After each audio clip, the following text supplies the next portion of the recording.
we've been, just because we liked it, continuing to watch Rent-A-Girlfriend.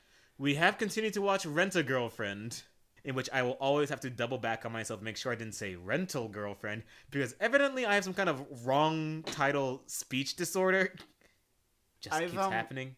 I think I've done it with dates' names. I had this one fucking friend in college who just fucking refused to pronounce any of the proper nouns for Warhammer Fantasy correctly. Like, they were right in the fucking front of his face. Skirvin.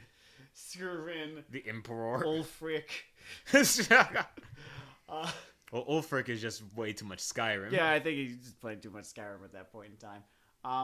But, okay, so Rent-A-Girlfriend, right? Acquires some stupid anime bullshit that only makes the things that work about this show more apparent, I felt. Oh, yeah, it's like the frog dissecting itself in a way. So the free-floating element that just is not scanning to all on our part is very annoying, is that they introduced this new Romantic Rival 2, right? Romantic Rival 2, right? Who's this, this blue-haired chick who's... They never tell you what age she is, but it's not a great one, I don't think. So I'm fascinated by the age question here. Because I don't quite remember... Well, I guess Kazuya is probably 18 or 17, right? He's 18. He's between 18 or 19. He's 18 or 19. He's 18 or 19 because he's a college freshman, so he's got to be somewhere around there. I'm kind of fascinated because every version of this girl is annoying, but it would make a different core gag for each number in my head. Because if she's 17, he's sort of just making his life harder. If it's 16, it's kind of in that amusing comic amuse zone. And if it's 15, he needs to put her in fucking detention or something because... No. Bad boy. No, you can't. Well, so do not pass go. The sort of situation is that he begins getting... They don't say stalked, but, that's what's happening. By his idiot friend's girlfriend, and I'm doing air quotes right there because she is quite clearly. Oh yeah, you guys are always missing girlfriend. Some excellent visual gags on this podcast. It's really just such a fucking shame that the TV producer never noticed me. I do most episodes in a handstand. Yeah, man.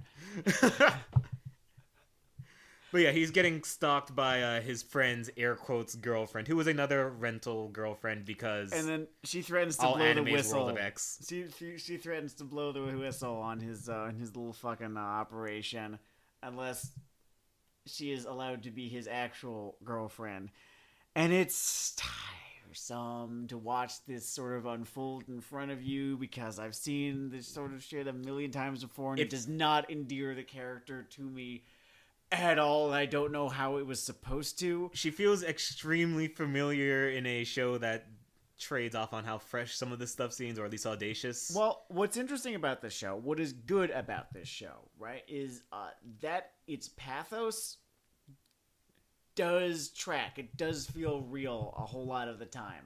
Like, you get to the heart of this guy and his loneliness. Yes. And I guess that's why she doesn't work, because everything about her feels sort of artificial and this isn't a real person. This is a character. Yeah. Like, I'm not going to go so far as to say this is a character design, because she does actually have a personality. It's just not a great one, and it's a very artificial one. So she is a character, but she's not very human.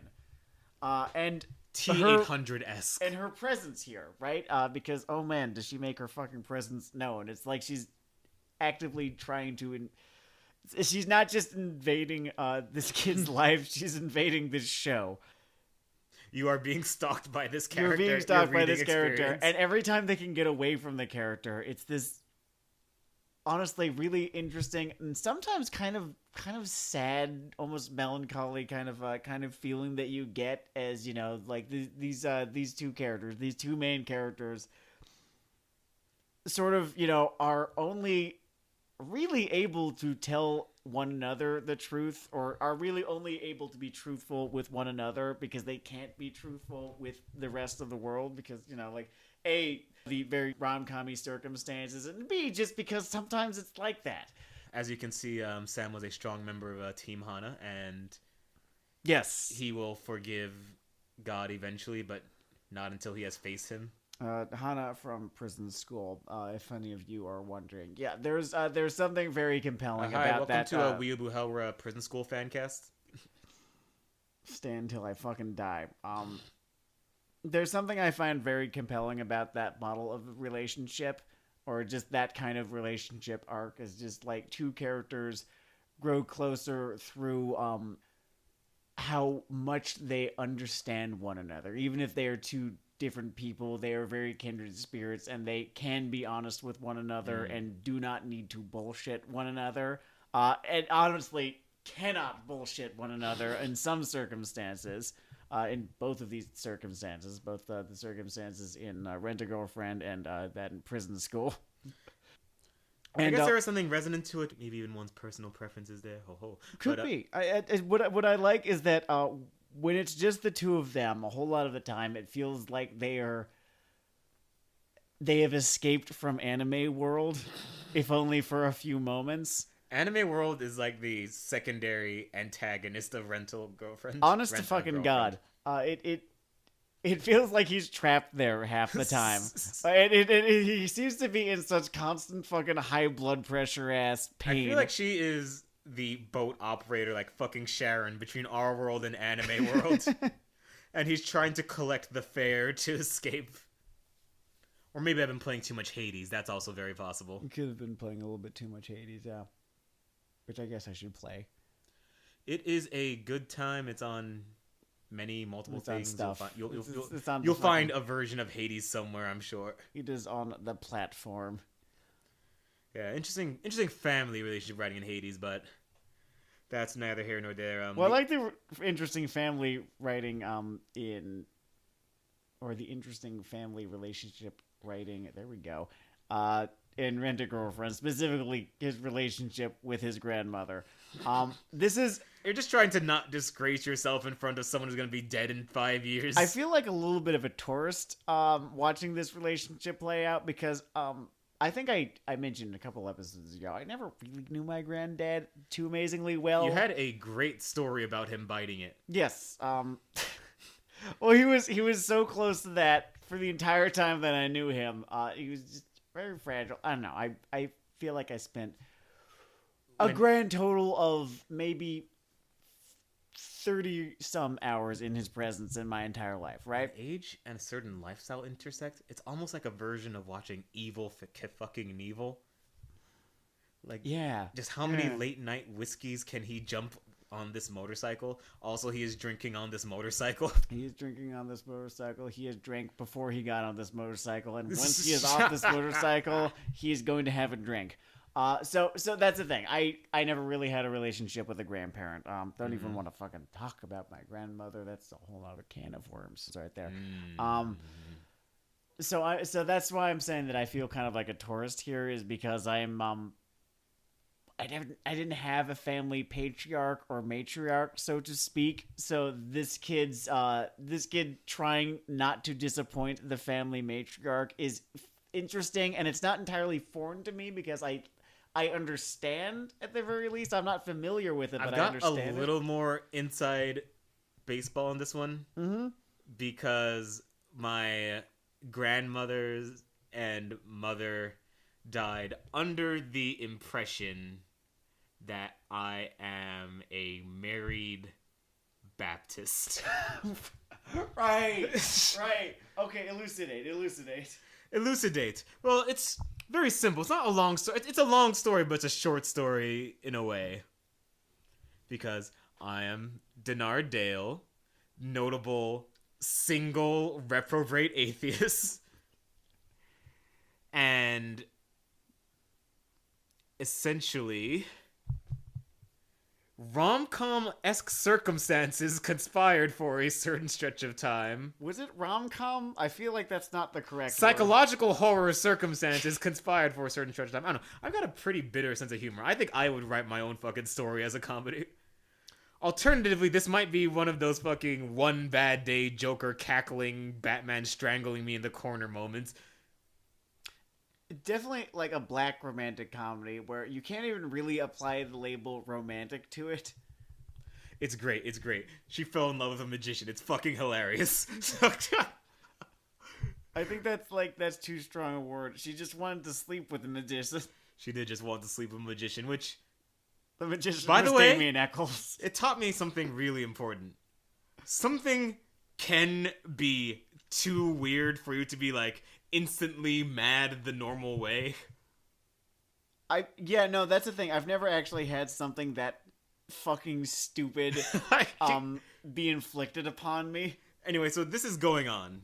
Mm-hmm. And at this point, my mom is real sick. And, you know, she is a big believer in the faith.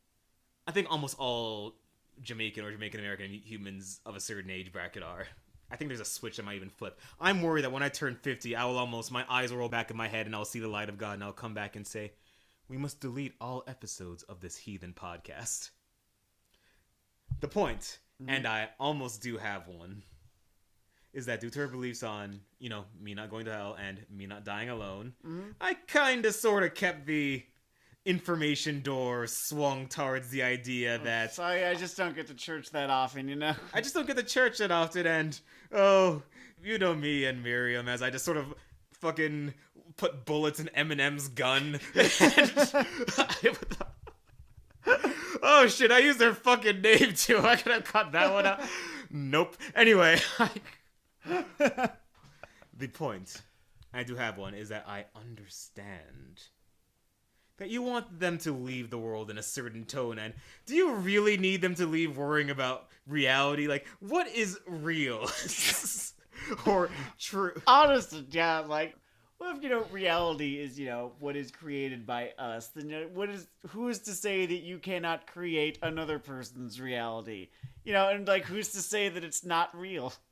So, I think this also leads to, despite my general bitchiness about a lot of rom-com shows, I think I almost give this show a little more rope in terms of him just going through lying jump shots to keep it away from his dying grandma. Please. Because I have done... I've disappointed everyone in my life. I've disappointed myself more than anything. I can't disappoint her. Because you will go through fucking Mission Impossible Rogue Nation stunts to avoid dealing with that conversation. I can believe that. It's, again, I feel like a tourist. It's fascinating. I've just never had to do anything like that. Also, like the grandma here, my mom was hilarious. Here's a story. I know exactly what story it is. Oh, you know exactly which one? Yeah. Okay. Just me and my sister in 2016. Going, man, this election's crazy. Can you believe this clown show? Yeah, I can't wait until this is over and put him behind us. And my mom, she stops just short of the Wizard of Oz Wicked Witch cackle and just says, you don't understand these white people that well, do you? And I'm like, oh, actually, mother, 538 says...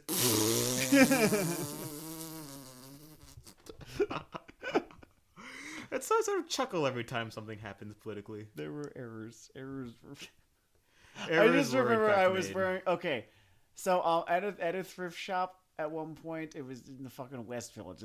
At this Goodwill in the West Village, I found a white t-shirt that had the 90s cup, kind of the 90s cup pattern on it. Okay. And, you know, I bought it immediately. It was $2.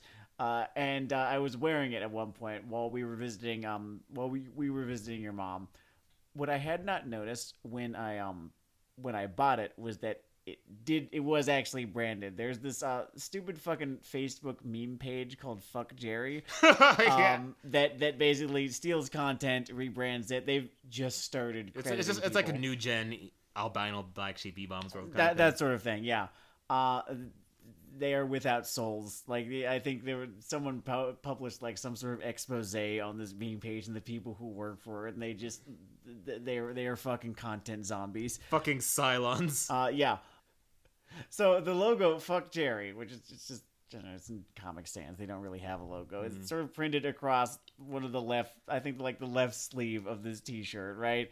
And here we are at your sweet God-fearing mother's apartment in Jersey, and I forget that is printed on this thing. So as I pass by her on the way to or from the kitchen, she just asked me, "What did Jerry do to you?"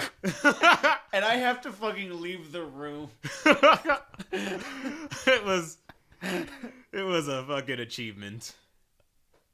Oh, I miss her so much. Me too, though I do get to steal 20 years of jokes now, but yeah, I miss her a lot. Constantly. Oh man.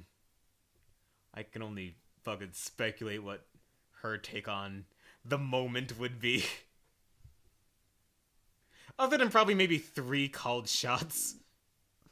It did not look uphill from her perspective. So, by the way, even though... Sorry, not to drift race too hard in the directions of the episode. Mm-hmm. I will say that even though the last batch of episodes, and we are almost finished the season, have not been pitching as hot for rent girlfriend, I am still enjoying the experience overall. Yeah, absolutely. I think, again, it is the sort of aggravating anime elements that have been introduced that have highlighted just how strong the character writing is for the 2 principal characters. So, I almost wonder if I'm fucking getting worked here, because maybe I am. Oh man, if she's just cutting the fucking Montreal promo, singing "Oh Canada." Playing fucking Brit's theme song and being like, who are you expecting? Amazing. It's We at least know from Mammy that they don't necessarily expect. I know. No good way to say it. There's no good way to say her name. I can only say it because I get like a 10% debuff on it from the black thing, but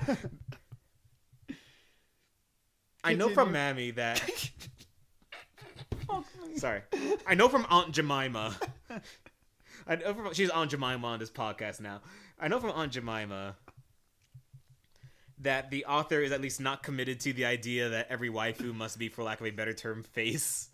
Yeah, no, I think there's something to that, because Bami, you pay attention to the fucking OP, you know, you will know straight up that she is the bad guy of this fucking show. There's a second and a half or so, less than that. I missed it on my first run through. I missed it on my first fucking 6. I wasn't paying attention. When you see it, you'll shit breaks. Yeah. Haven't heard that one in a fucking while. Right. Yeah. So I think there's something to what you're saying, in that, you know, we are introduced to what seems at first like a waifu gallery, and then it's just this collection of really not very pleasant people. I want to, because the internet is vast and this show is successful, it has to be contingent that exists. Oh yeah, absolutely. I want to meet the non-ironic Mammy ex Kazuya shippers.